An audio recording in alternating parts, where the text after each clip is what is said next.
Seorang anak gadis kecil sedang berdiri terisak di dekat pintu masuk sebuah gereja yang tidak terlalu besar. Ia baru saja tidak diperkenankan masuk ke gereja tersebut karena sudah terlalu penuh. Seorang pastor lewat di dekatnya dan menanyakan kenapa si gadis kecil itu menangis. "Saya tidak dapat ke sekolah minggu," jawab si gadis kecil.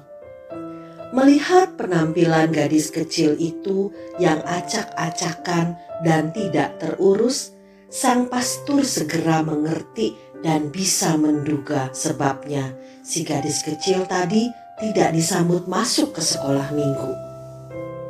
Segera dituntunnya si gadis kecil itu masuk ke ruangan sekolah minggu di dalam gereja, dan ia mencarikan tempat duduk yang masih kosong.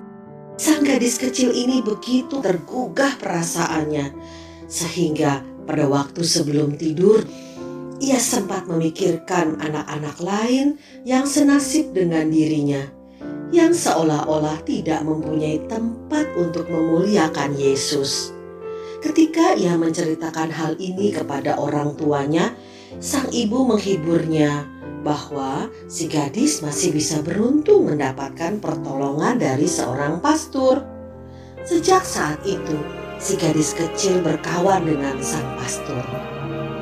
2 tahun kemudian, si gadis kecil meninggal di tempat tinggalnya di daerah kumuh, dan orang tuanya meminta bantuan dari si pastor untuk prosesi pemakaman yang sangat-sangat sederhana. Saat pemakaman selesai dan ruang tidur si gadis dirapikan, sebuah dompet usang, kumal dan sobek-sobek ditemukan.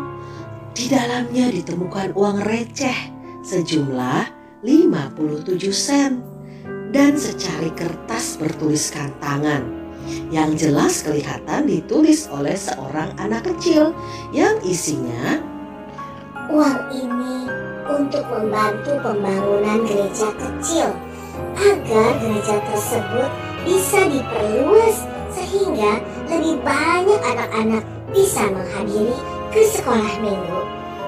Rupanya selama 2 tahun sejak ia tidak dapat masuk ke gereja itu, si gadis kecil ini mengumpulkan dan menabungkan uangnya sampai terkumpul sejumlah 57 sen untuk maksud yang sangat mulia. Ketika sang pastor membaca catatan kecil ini, matanya sembab dan ia sadar apa yang harus diperbuatnya. Dengan berbekal dompet tua dan catatan kecil ini, sang pastor segera memotivasi para pengurus dan jemaat gerejanya untuk meneruskan maksud mulia si gadis kecil ini untuk memperbesar bangunan gereja. Namun, ceritanya tidak berakhir sampai di sini.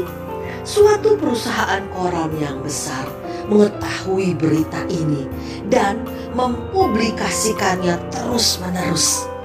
Sampai akhirnya seorang pengembang membaca berita ini dan ia segera menawarkan suatu lokasi yang berada di dekat gereja kecil itu dengan harga 57 sen.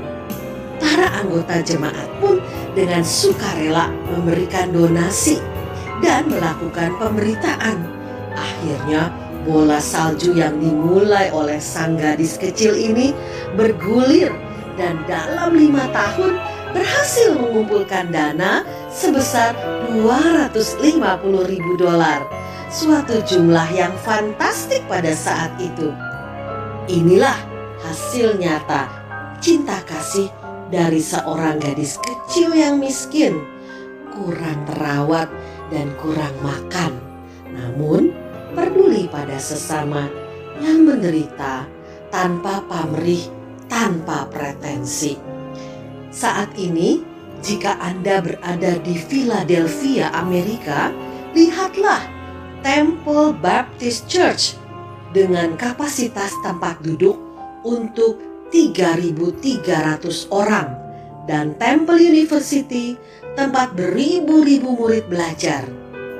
Lihat juga Good Samaritan Hospital dan sebuah bangunan spesial untuk sekolah minggu yang lengkap dengan beratus-ratus, iya benar, beratus-ratus pengajarnya. Semuanya itu untuk memastikan jangan sampai ada satu anak pun yang tidak mendapat tempat di sekolah minggu. Di dalam salah satu ruangan bangunan ini tampak terlihat foto si gadis kecil yang dengan tabungannya sebesar 57 sen namun dikumpulkan berdasarkan rasa cinta kasih sesama yang telah membuat sejarah. Tampak pula berjajar rapi foto sang pastor yang baik hati yang telah mengulurkan tangan kepada si gadis kecil miskin itu, Pastor Dr. Russell H. Conwell. Saudara, ingatlah 1 Yohanes 4 ayat 7-8 berkata, "Saudara-saudaraku yang kekasih, marilah kita saling mengasihi, sebab kasih itu berasal dari Allah, dan setiap orang yang mengasihi lahir dari Allah dan mengenal Allah. Barang siapa tidak mengasihi, ia tidak mengenal Allah,